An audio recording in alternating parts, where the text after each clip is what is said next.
Steroids, dexamethasone has been commonly heard during COVID times.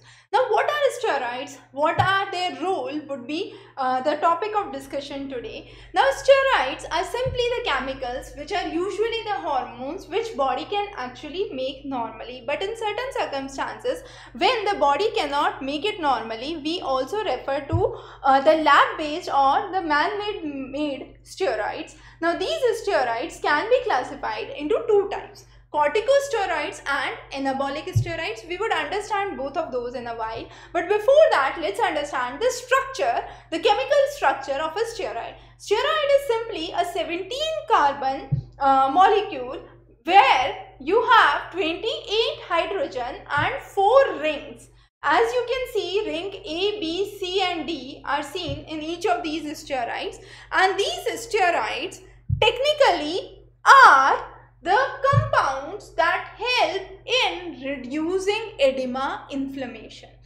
First discovered by William Withering from a compound which was known as digitalis. Now, this digitalis has been obtained from the leaves of the plant foxglove, and this was used to treat edema. Later on, there was various other modifications of steroids that were used. So, as we said, steroids can be corticosteroids and anabolic steroids. During COVID, what we use is corticosteroids. We would understand both of these in a while. So, let's first talk about corticosteroids. As mentioned, the idea is to reduce inflammation.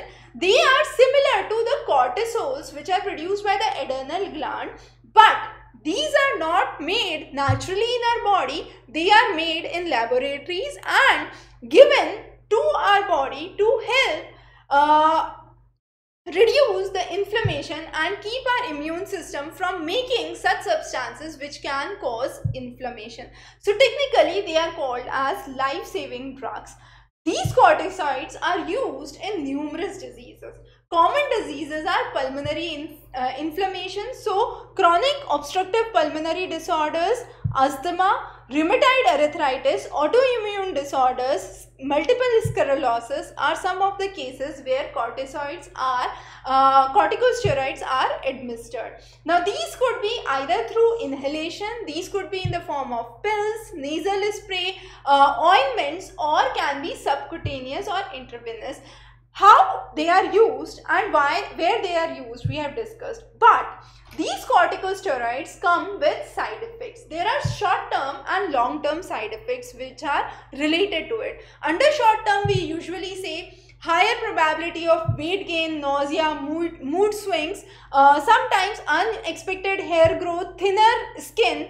There can be spike in blood sugar or blood pressure, specifically in patients who already have the diseased conditions, and steroids definitely increase the risk of infections in short term. In long term, they lead to brittle bone or osteoporosis, which is one of the major conditions.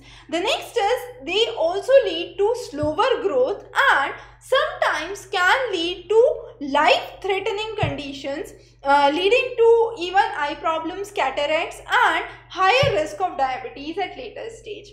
Now, usually when corticosteroids are prescribed, along with that either calcium or vitamin D supplements are given. Also, for upset stomach, proton pump inhibitors are administered simultaneously. Regular exercises could help you have healthy bones in later stage.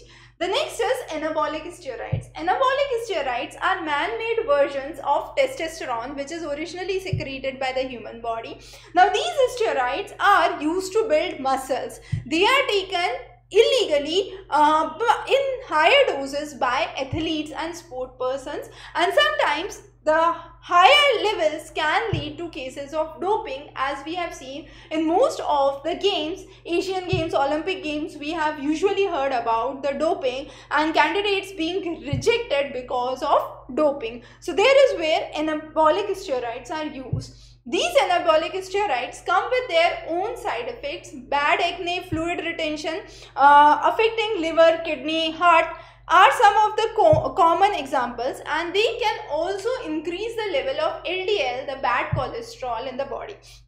So those are some of the common side effects of anabolic steroids. So in this session, we have understood what is steroids, the two types of steroids, and why corticosteroids are administered specifically in severe COVID-19 cases, because they can immediately help in reducing the inflammation and are administered for chronic obstructive pulmonary disorders. Thank you.